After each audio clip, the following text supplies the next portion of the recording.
श्रीमती सुप्रिया सूले, आप भी मराठी में बोलना चाहेंगे? मराठी में ही बोलेंगी वो।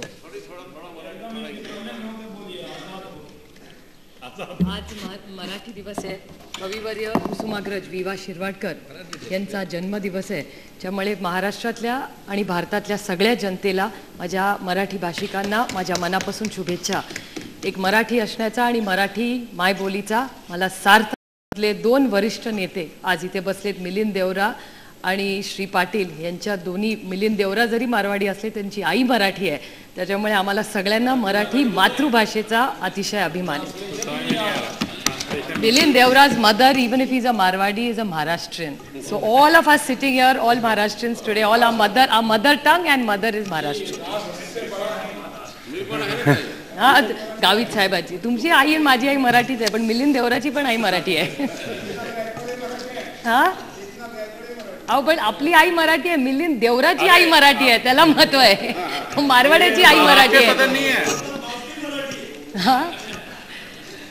Today I stand in support of the President's motion to thank the Honorable President for a very encouraging speech that he has made.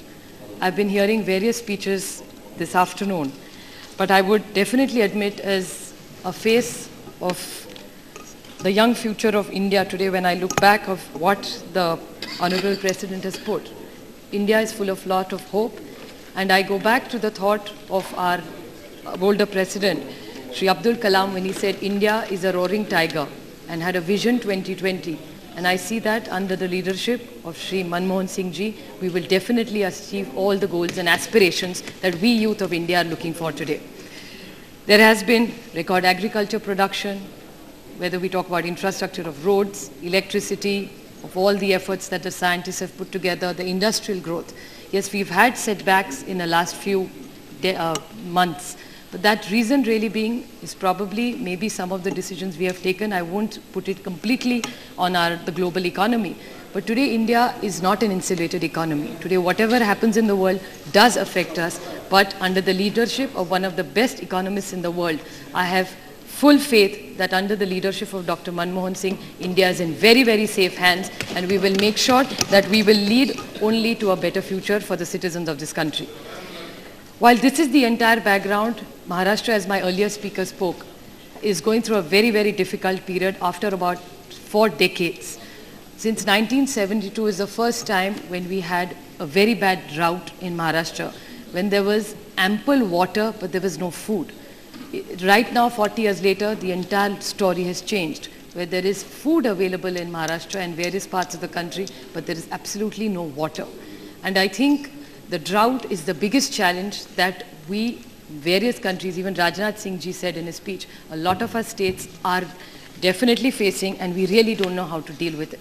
We definitely need a serious intervention from the central government for us to come across the next 4 months and hope and pray that we have good rain in June or July. The drought manual which the government of India has done is a very, very good piece of document. But definitely drought is something different than a tsunami and an earthquake, which does the manual say. But all the programs in the drought manual are only for 90 days, which is not good enough in a drought situation, especially what we are going through in Maharashtra right now. So I would urge the government of India to extend it depending on the availability of water. This drought cannot be kept at 90 days or 180 days. So I think the manual definitely needs to be addressed to extend this program subject on availability of rain, because the entire agriculture of this country, especially in the parts of Maharashtra, is totally dependent on rainfall. We have only about 36% of irrigated agriculture in Maharashtra, and today most of our even dams which are totally irrigated areas have zero water right now. I'm sure most of the members must have heard a lot of speeches made by a lot of my esteemed colleagues yesterday. The integrated water program, watershed program which the government of India has done, has increased the price. First, the watershed program, the amount was 6,000 rupees per hectare, which the government has made it to 12,000, but which is not good enough. Because the watershed today is not only about soil erosion or just looking at the watershed program. We have all things like we have capacity building in it, we have administrative costs in it, and livelihoods in it. So 12,000 doesn't cover it because the only amount which is really increased is only by up to 56% of the 12,000, that is, which is 7,200. So actually the rain-fed work has gone from 5,000 to 6,200, which is nothing compared to the cost that of everything that have gone up. So I would urge the Government of India to move this amount to anywhere between 18 to 21,000 per hectare. Only then this integrated watershed program will be of any use to our state. Otherwise, right now the state of Government of Maharashtra has put in a lot of money in it. We have put over 400 crores into this project, but we need definitely much more support from the from the central government. Besides this, the interventions that we have done and we have asked for is cost of rain-fed area development zone. We are even looking for chain of check dams. There are a lot of check dams in Maharashtra. It's a program which is unique for Maharashtra, where there are cement dams made one after the other. So the water stops at various levels and the groundwater level also goes up. The soil erosion also is limited because of this experiment that we have done. So we need a lot more support from the Government of India to support these, and this helps recharge. So in the Accelerated Irrigation Benefit Program, the AIBP, for the drought affected area, the construction of check dams is a very, very critical quotient of it. The RRR, Repair, Renovation and Restoration Program of the Government of India. It's 70% of Government in India and 30% only for the state to pay, which is impossible for our state, which is so affected and hurting right now with the drought. We need to take it back to the IWMP, which is 90-10. In the end, IWMP program, Government of India plays 90% and the states only put 10%. I think Maharashtra, which is going through its most difficult drought, definitely needs the Government of India. The proposal of 317.21 crores has been submitted to the government, and I would take this opportunity for the government to reconsider. The other incomplete irrigation projects. My earlier colleague talked about Vidarbha's problem. There was a huge package given to Bundelkhand, the huge package given to Vidarbha. We are very happy about it that farmers who are completely in a dire straits are supported. But right now, it's our turn as well in Marathwada, Western Maharashtra and parts of Nasik area as well, where Maharashtra is very affected.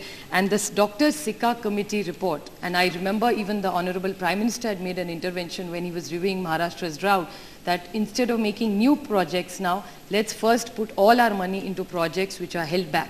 So I would urge the government that not to hold back just the way they did a Bundelkhand package and a Vidarbha package. Right now the rest of Maharashtra also needs a package, and this 317 crores that we've asked for, over and above that, we've asked for 1,800 crores for cattle feed, which is a huge problem, drinking water tankers, which is today a huge problem. Today labor is problem. So we are really going through a very, very difficult situation. Like my esteemed colleague earlier talked about Narega. Today Maharashtra is struggling with Narega because we want more people. He was talking about wells, but we need to move beyond wells because wells are not enough, because they are not labor intensive. We need to do labor intensive projects where more people get jobs. And in Narega we give 145 rupees per day to per person, and thanks to the Government of India's last year's intervention, the program was, instead of 100 days, was made to 150 days in 11-12. So I would urge the Government of India to extend it from 12 to 13 to 150 days, and because of Maharashtra's situation being so critical, we definitely need to add some more money. Government of Maharashtra is considering making it to 200, but with some support from the Government of India, I'm sure we can achieve that. Besides this, the micro-irrigation and small marginal farmers are also an issue. There is 60% of funding coming. We need it to go out to 90%. That's the only way our small irrigation projects can be correct. Coming back to the Narega problems, besides Narega, right now we're only doing per one family, one person in Narega, which is not going to work in the drought that we have in our state right now. We definitely need it per person, not per family. So at least some livelihoods can be of some support system to this. I am going on and on about the drought in my state because drought is really, it's the most difficult period Maharashtra is going through, and probably by May we may not even have waters. There is talk about water coming by train to Maharashtra. I don't know how we are going to go through the summer without the rains, but we are just praying and hoping to get a lot of support from Government of India and the various states. Besides this, the intervention required from the state is regarding the Aadhaar and the BPL card, since we are going through such a difficult situation. Government of India has got both these programs in. We are getting a lot of help from them, but the Aadhaar card program definitely needs to be accelerated, because all our subsidies today are connected to it. Even the students going to college today, each one of us has this problem in our constituencies, because their scholarships are linked to Aadhaar. Unless they have an Aadhaar card, they cannot get scholarships. Hence, the children are not getting their scholarships. So I would urge the government to look into these issues. There are a lot of issues regarding the skill mission, the MSCB. I'm short of time, so I will lay part of the points which are very critical for me in my state. He is very kind. The skill mission, which something we are very, very proud of. The skill mission is something, it's a flagship program of the Government of India, which the Honorable Prime Minister, with the intervention of the Labour Ministry and the Higher Secondary Technical Institute, HRD Mantralaya, has brought in a program which we are very proud of and strengthen all our ITIs. But a lot of ITIs have got good buildings, but still today we have a huge problem with faculties, and a lot of our courses in the ITIs in the skill mission are completely outdated and they are not connected to industry. So I would like the Honorable Prime Minister to make an intervention in the skill mission and see how we can upgrade it and connect all these courses to job development for the next generation. Besides this, the other problem which we have in various places is about electricity in these ITIs. The ITIs are there, electricity generation. There's been a lot of support from the government to various states. Today I heard some of my BJP colleagues talking, but I think a lot of BJP states also today are have very good electricity today. I think it's Madhya Pradesh and Gujarat. Chhattisgarh are doing very well, and so is Maharashtra. I'm very proud to say that it's a promise that we made when we fought our 2009 election, that we will have 100% electricity, which we have achieved in Maharashtra. But at the same time, there's a very good program to collect all little villages under the Rajiv Gandhi Vidyutikaran Yojana. I would urge the Honorable Government of India to look into this, because a lot of money does come here, but because a part of these hamlets which are very far away, we have issues with forest, and then we don't get clearances from here, and these hamlets which we have infrastructure don't get electricity just because of rulings of the forest. So we definitely need an intervention here from the Government of India. Thank you, Supriya ji. Look, then last minute. Then let me, just one point last, that the women's security issue is going on and on in this country. So the internal security as well as women's security is something I definitely like to highlight.